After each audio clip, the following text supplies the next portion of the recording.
할렐루야. 할렐루야.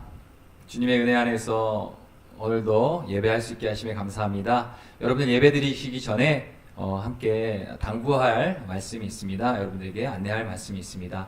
우리가 이렇게 온라인으로 어려운 상황 가운데 예배를 드리고 있지만 이 또한 하나님이 받으시고 기뻐하시는 예배입니다. 그리고 여러분과 지금 여러분들이 있는 그곳 가운데 우리 주님이 함께하고 계세요. 그래서 여러분들 혹시라도 침대 안에서 누워서 예배 드리거나 예배 드리기에 어떤 바르지 못한 자세로 있다면 지금 이제 일어나서 우리가 좀 경건한 마음으로 여러분들 이 예배에 하나님 앞에 참여할 수 있도록 부탁드리겠습니다. 그러면 우리 다 함께 사도신경으로 신앙 고백 올려드리도록 하겠습니다.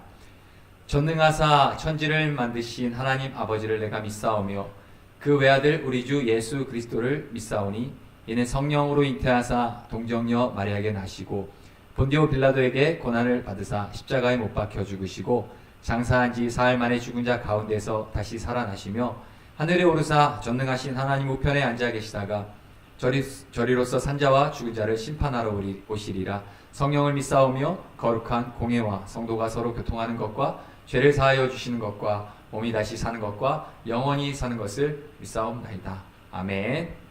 우리가 함께 하나님 앞에 찬양 올려드릴 수 있기를 원합니다. 거룩하신 하나님, 우리 함께 찬양 드리시겠습니다.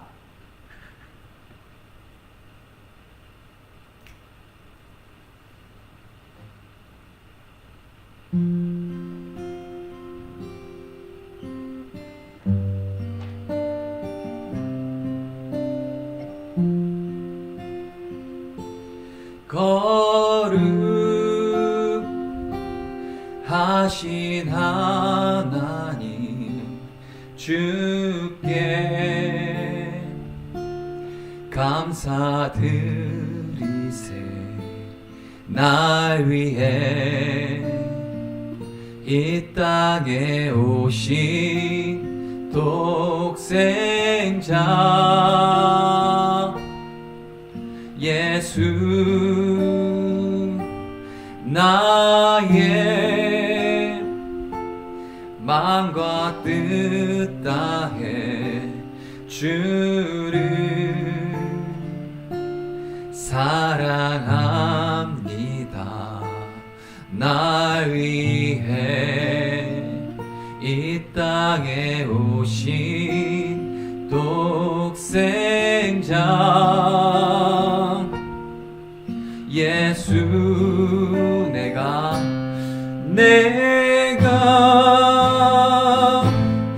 약할 때 강함 주고 가난할 때 우리를 부욕해 하신 나의 주 감사. 내가 약할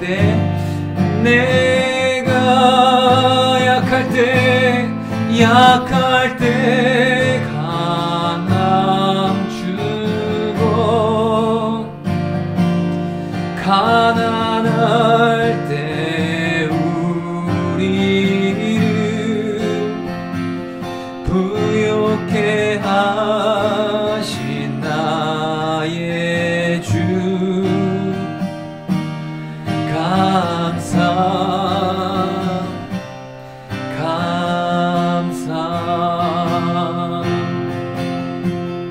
한 번 더 찬양합시다. 거룩하신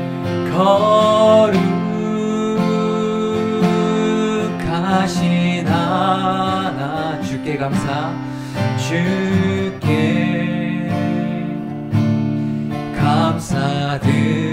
날 위해 이 땅에 날 위해 이 땅에 오신 독생자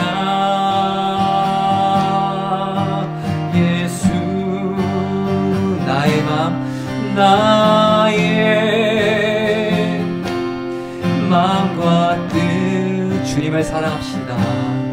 주를 사랑합니다.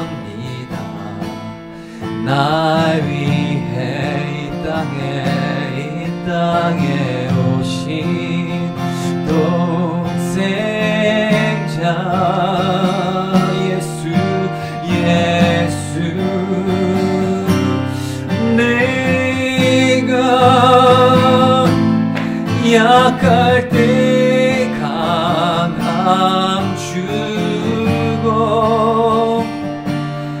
가난할 때 우리를 부욕해 하신 나의 주 감사. 내가 약할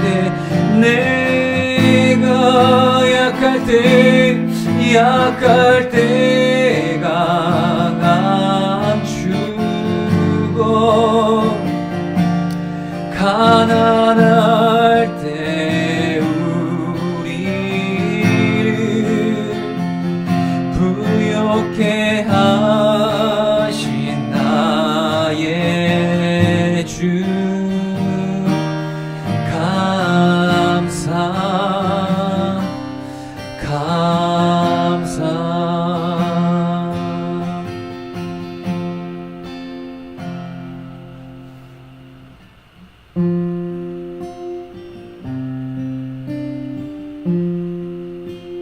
이어서 찬양하겠습니다.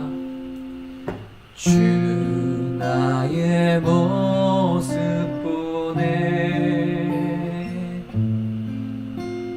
상한 나의 맘 보시네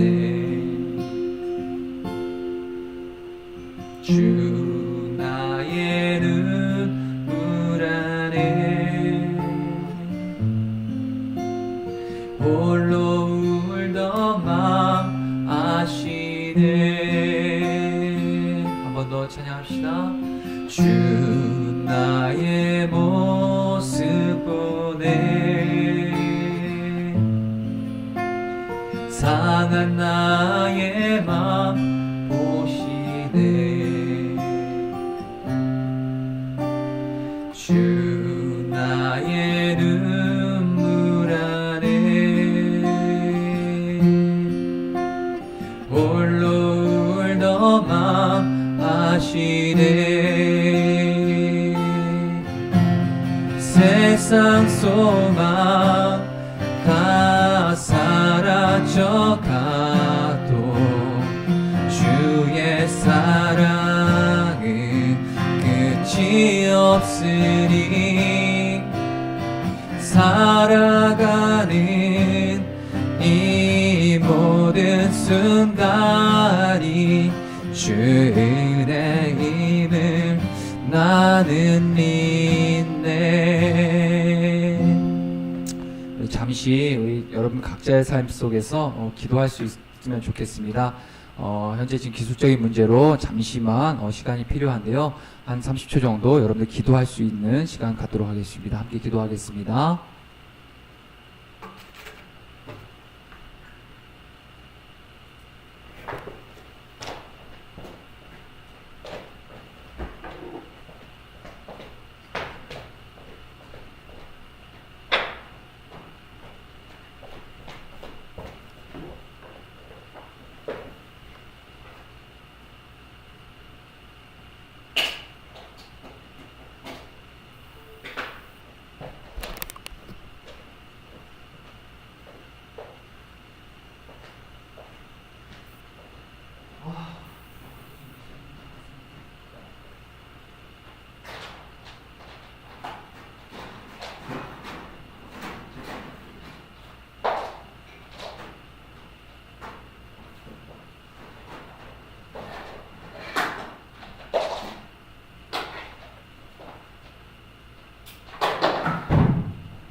네, 잠시 예배 중간에 기술적인 부분이 오류가 생겨서 잠시 기도하면서 준비했습니다.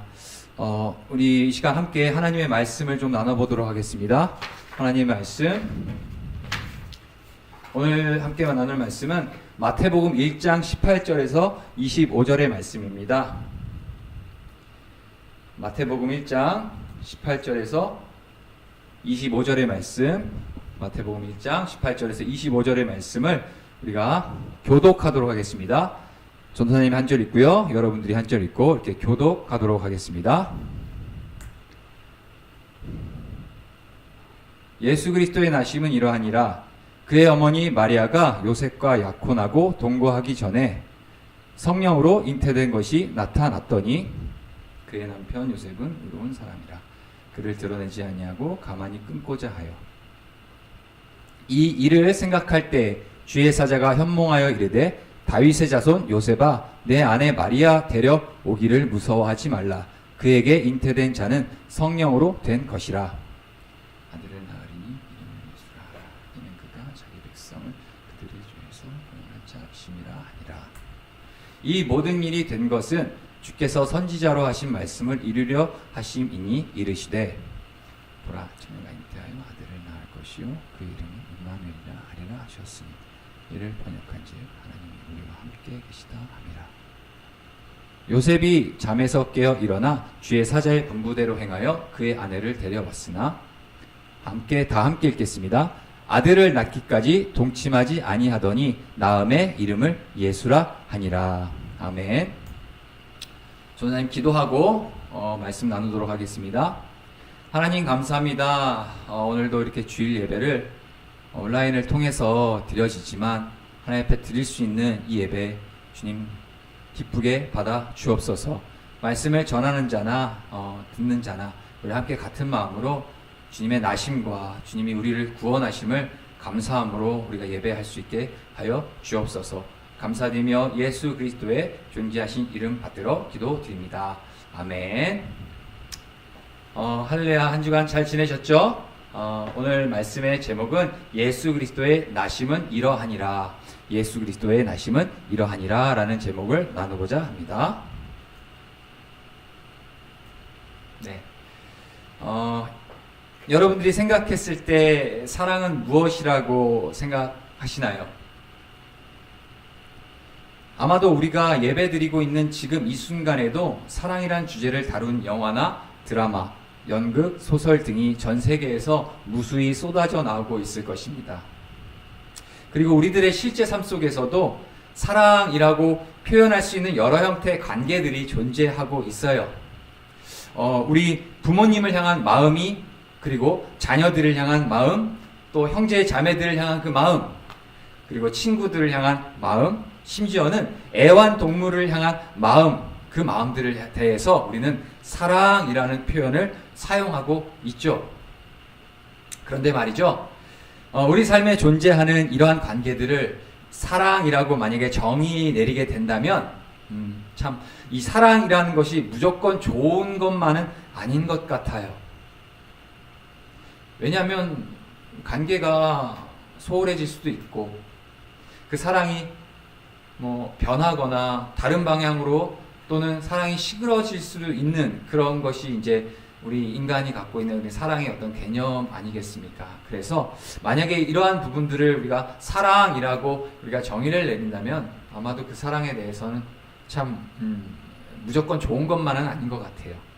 자, 제가 왜 설교 시간에 이러한 진부한 이 사랑 얘기를 여러분들에게 하고 있냐면요, 바른 신앙생활의 기준이 되는 이 성경이 말하고 있는 사랑은 무엇인지에 대하여 오늘 설교를 통해 여러분들과 나누고자 하기 때문입니다. 세상에 가장 고귀하고 아름다운 사랑 이야기가 있어요. 그 이야기를 여러분들에게 전해주고자 합니다. 옛날 옛적에 멀고도 먼 이 사랑 얘기는 옛날 옛적에 있었던 그 멀고 먼 얘기가 아닙니다. 이 이야기는 세상 사람들이 사랑이라고 부르는 그 어떤 모양의 사랑과는 비교도 할 수 없는 가장 고귀하고 보배로운 사랑 이야기입니다. 바로 예수께서 이 땅에 오신 그 이야기, 저와 여러분이 받은 그 하나님 사랑에 대한 이야기라는 사실이죠.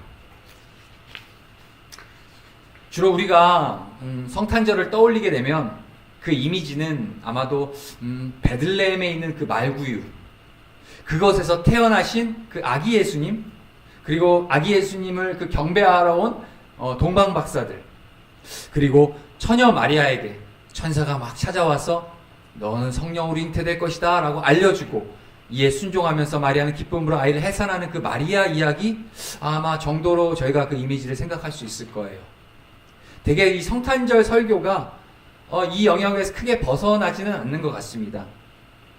그런데 저는요, 오늘 본문의 초점을 예수님의 그 어머니였던, 그리고 마리아의 남편이었던 바로 예수님의 그 육신의 아버지인 요셉에게 초점을 맞춰보려고 합니다. 왜냐하면 오늘 성경 말씀, 이 본문 마태복음 1장 18절에서 25절까지의 이 이야기가 바로 예수님 탄생 이야기인데 바로 요셉, 예수님의 아버지죠, 요셉의 입장에서 전개되고 있기 때문이에요. 하나님께서는 외아들 예수 그리스도를 이 세상에 보내시기 위해서 요셉의 순종과 인내, 그리고 그의 사랑을 사용하셨어요. 자, 2000년 전 이스라엘이라는 나라가 있었습니다. 이스라엘 백성들은 하나님을 섬겼던 백성들이었어요. 하나님은 이스라엘 백성들을 향해서 내 백성이다 라고 불러주셨어요. 그 이스라엘 안에 나사렛이란 시골 마을이 있었는데 그 시골 마을에는 청년 요셉이 살고 있었습니다. 요셉에게는 사랑하는 여인이 있었는데 그녀의 이름은 바로 마리아였어요. 요셉과 그 마리아는 결혼식을 바로 앞두고 먼저 정혼을 한 사이였어요. 결혼식만을 그 손꼽아 기다리고 있던 그 요셉에게 어느 날 청천벽력과 같은 소리가 들려옵니다. 그건 바로 자신의 정혼자인, 자신의 그 사랑하는 마리아가 요셉 자신과는 아무런 상관도 하지 않고 임신을 했다는 소식을 듣게 된 거예요. 동네 사람들 사이에서 소문이 퍼지기 시작합니다. 마리아가 임신을 했대. 아직 그 요셉과 결혼식도 올리지 않았는데 말이야. 어머, 그게 무슨 흉측한 얘기야? 얌전한 고양이가 저 부뚜막에 먼저 올라간다더니 마리아가 얌전한 척 자기 혼자 다 하더니 완전히 엉큼한 애였네. 그런데 율법은 가늠한 여인을 돌로 쳐 죽이라고 하지 않았어? 그럼 요셉은 어떻게 되는 거야? 마리아를 사랑했었는데 완전히 마리아한테 뒤통수 맞은 거 아니야? 앞으로 그 요셉이, 이 불쌍한 요셉이 동네에서 어떻게 얼굴을 들고 다닐 수 있겠어? 쯧쯧. 요셉이 얼마나 창피하고 수치스럽겠어. 자, 잠깐의 성극을 여러분들에게 참 부담스럽지만 연극을 했습니다. 예, 그냥 이해해 주시고요. 자, 여러분들도 잘 아시다시피 예수님의 그 어머니 마리아는 예수님을 성령으로 잉태하였죠. 그 이유가 뭔가요? 첫 인류였던 그 아담이 하나님께 선악과를 먹음으로써 범죄했죠. 그로 인해서 사람이라면 누구나 죄인으로 태어나게 됩니다. 이에 대해서 우리는 원죄라고 불러요. 예수님이 누구시죠? 바로 하나님이십니다. 그 하나님이신 예수님께서 이 땅에 오신 이유가 뭘까요? 그것은 바로 우리의 구세주가 되어주시기 위해 오셨죠. 사람이 구원을 얻으려면 죄를 용서받아야 합니다. 죄를 용서받으려면 그 죄에 합당한 대가를 치러야 되겠죠. 이것이 공의죠. 공의에 대해서는 지난 시간에 제가 한번 나눴던 적이 있었고요. 자, 우리가 받아야 할 그 죄의 대가를 십자가에 달려 죽으심으로 예수님이 대신 받아 주신 거죠. 자, 예수님이 오시기 전 구약 시대의 제사는요, 이스라엘 백성들이 자신들의 죄를 다 사함을 받기 위해서 제물을 가지고 제사장에게로 찾아갔어요. 그들이 가지고 온 그 제물은 흠이 없는 제물이어야만 했습니다. 왜냐하면 그들이 제사장에게로 그 흠 없는 제물을 가져가면 제물의 머리에 제사장이 딱 안수를 하게 돼요. 그러면 그 가져온 제물에게로 그 자신의 죄가 옮겨가는 거예요. 그 다음에 제사장은 그 가져온 제물을 죽입니다. 제물의 피를 빼고 가죽을 벗기고 그 내장을 꺼낸 다음 각을 뜨죠. 그리고 제단 위에 그 제물을 올려놓고 다 불로 태워 드리죠. 그러면 하나님이 제사를 받으시게 되고 그 이스라엘 백성은 그로 인한 죄사함을 입게 되는 거였죠. 그러나 이제 이토록 복잡하고 수고스러운 제사를 우리는 드릴 필요가 없습니다. 왜냐하면 우리가 어떻게 하면 죄사함을 받을 수 있죠? 그건 바로 우리 죄를 위해 예수님께서 스스로 제물이 되어주셨기 때문입니다. 제물은요, 흠이 없어야 된다고 제가 말씀드렸습니다. 흠이 없다는 건 곧 죄가 없어야 된다는 말이에요. 왜냐하면 흠 없는 그 제물에게 우리의 죄가 옮겨가야 되기 때문이죠. 만약에 예수님께서 성령으로 잉태되신 것이 아니라 만일 남자의 씨를 통해서 잉태되셨다고 하면 예수님도 우리와 마찬가지로 죄인으로 태어나셨을 거예요. 그런데 예수님이 동정녀 마리아의 몸을 빌어서 성령으로 잉태되신 이유가 바로 여기에 있는 겁니다. 요셉은 마리아가 아이를 가졌다는 소식을 들었을 때 엄청난 상실감에 빠졌을 거예요. 당시 그 유대인의 율법에 의하면 남자와 여자가 정혼을 하게 될 때 그 정혼 관계는 어떻게 끊어질 수가 있냐? 이혼하거나 죽음에 의해서만 종결될 수 있었어요. 그런데 만일 그 정혼 기간 중에 여자가 부정한 것으로 드러나게 된다면 당시의 구약시대에는 그 부정한 여인을 돌로 쳐 죽이도록 율법에 기록되어 있었죠. 하지만 신약시대에는 죽임이 이전에 이혼하도록 되어 있었어요. 그런데 마리아는 요셉과 정혼만 하였을 뿐 아직 육체적인 관계를 갖기 이전에 마리아는 예수님을 잉태하게 된 거였죠. 성경은 뭐라고 얘기하죠? 요셉을 율법 앞에 바로 선 사람이라고 이야기합니다. 자신의 의사와는 상관없이 마리아와 이혼해야만 하는 상황이 이 요셉에게 놓여진 거예요. 요셉은 마리아의 수치가 만인에게 알려지는 것을 바라지 않았어요. 왜냐? 정말 억울하고 너무 가슴이 아픈 상황이지만 요셉은 마리아를 여전히 사랑하고 있었기 때문입니다. 그래서 요셉은 조용하게 이혼을 하는 방법을 택하고자 했습니다. 마태복음 1장 19절 한번 읽어볼게요. 그의 남편 요셉은 의로운 사람이라 그를 드러내지 아니하고 가만히 끊고자 하여. 비통한 심정으로 마리아와의 그 이혼을 조용히 준비하던 그때 하나님의 천사가 요셉을 찾아옵니다. 하나님이 보내신 그 천사는 요셉에게 이렇게 얘기하죠. 마리아가 성령으로 잉태된 것이다 라고 알려주게 되죠. 마리아가 잉태한 그 아이는 다름 아닌 구원자 예수 그리스도라는 사실을 천사는 요셉에게 알려주게 됩니다. 그토록 사랑하던 여인이 자신의 아이가 아닌 다른 남자의 아이를 가졌다고 생각하고 있던 그 요셉, 세상이 무너질 것만 같았던 그였지만 하나님을 더욱 사랑했기 때문에 하나님의 율법을 지키기로 작정했던 거예요. 요셉에게 있어 마리아와의 이혼은 심장의 반쪽을 잃은 것 같은 아픔이었지만 하나님의 율법을 거역하는 일은 요셉에게 있어서 심장이 완전히 멈추는 것과 다름없었다라는 사실이에요. 비록 마리아를 사랑했지만 의로웠던 요셉은 하나님의 율법에 따라 마리아와 이혼하기로 결정했죠.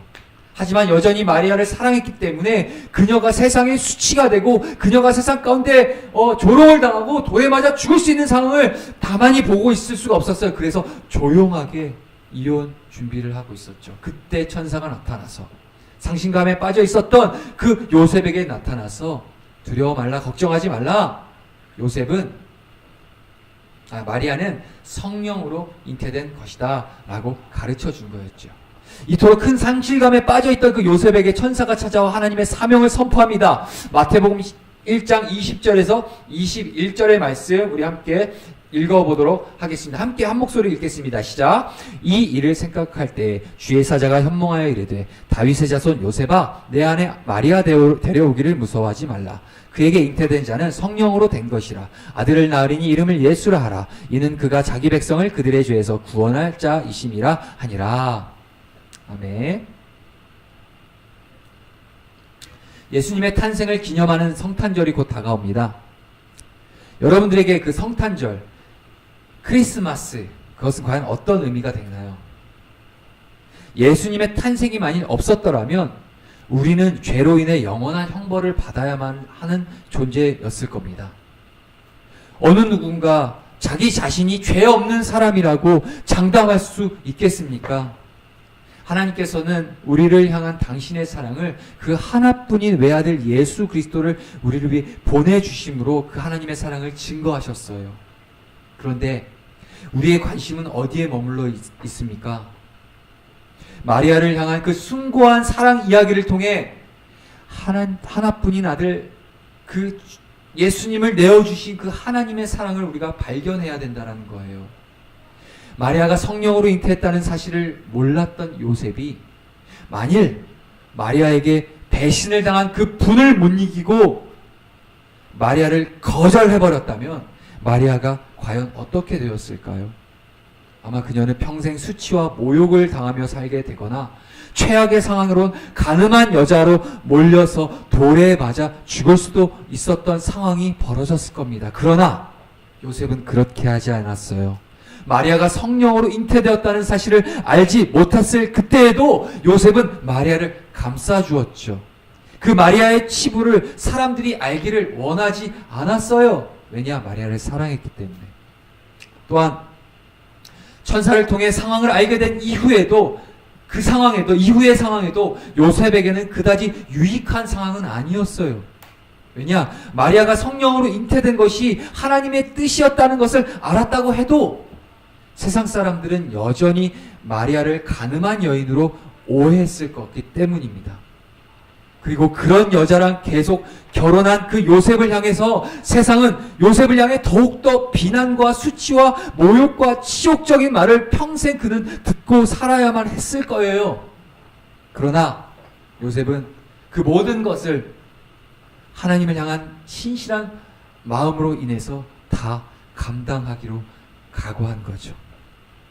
마리아의 몸에서 태어나실 그 예수님이 세상을 구원하실 구원자라는 그 사실이 요셉에게 있어서 자신이 세상으로 인해서 평생 받아야 될 그 비난과 조롱들, 그것들 다 기꺼이 감당해낼 수 있는 감격이 바로 구원자가 오셨다라는 그 사실, 그것의 기쁨이 그 모든 것들을 다 감당할 수 있을 만큼 더 큰 기쁨으로 찾아왔다라는 거죠.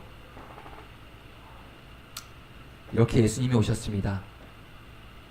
그리고 저와 여러분들을 위해 십자가 위에서 죽으셨죠. 그런 예수님께서 구원받은 저와 여러분들을 통해서 세상의 그 영혼 구원의 사명을 이루어 나가십니다.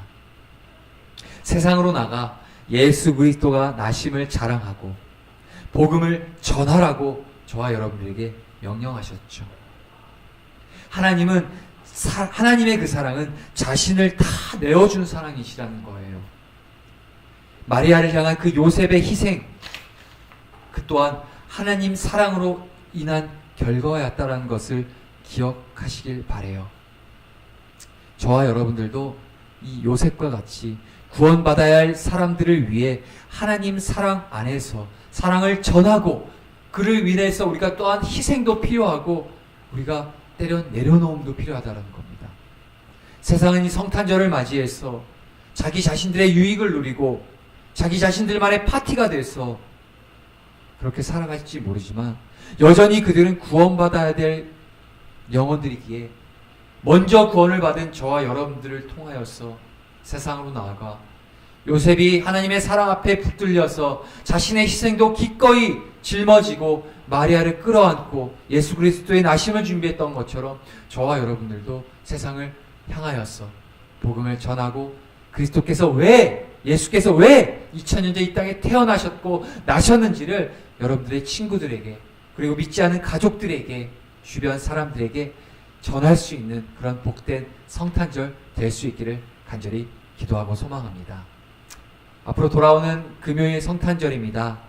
아쉽게도 코로나로 인해서 우리가 함께 모여 예배할 수 없지만 실시간 온라인 예배를 통하여서 우리의 죄를 대속하시기 위해 이 땅에 오신 그 아기 예수, 그 주님을 탄생의 기념을 기념하고 감격스러움으로 드려지는 예배, 꼭 여러분들 함께 참여해서 하나님 앞에 함께 예배할 수 있기를 기도합니다.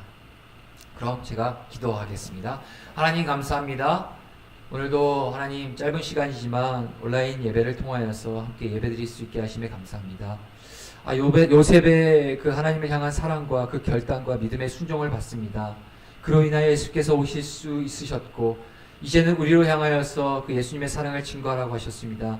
그렇게 살아가게 하여 주시고 그렇게 증인된 삶을 우리 사랑하는 성도의 고등부 한 사람 한 사람이 잘 이루어 살아낼 수 있도록 주님 함께하여 주시고 동행하여 주옵소서. 감사드리며 예수 그리스도의 존귀하신 이름 받들어 기도드립니다. 아멘. 마지막으로 우리가 함께 온라인으로 예배드리지만 하나님 앞에 우리가 봉헌하는 것 또한 잊지 않았으면 좋겠습니다. 성도교회 계좌를 통하여서 여러분들의 마음을 우리가 잘 봉헌을 통하여서 드려질 수 있길 원합니다. 여러분들 봉헌 꼭 하시고요. 제가 봉헌을 위해 잠시 기도하고 우리가 주기도문으로 마치도록 하겠습니다. 하나님이 감사합니다. 우리로 하여금 주님 앞에 이 물질을 내어드릴 수 있게 하심에 감사합니다.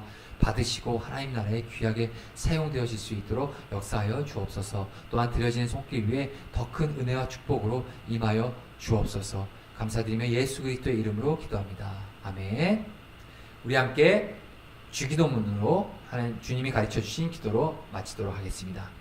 하늘에 계신 우리 아버지여, 이름이 거룩히 여김을 받으시오며 나라에 임하오시며 뜻이 하늘에서 이루어진 것 같이 땅에서도 이루어지이다.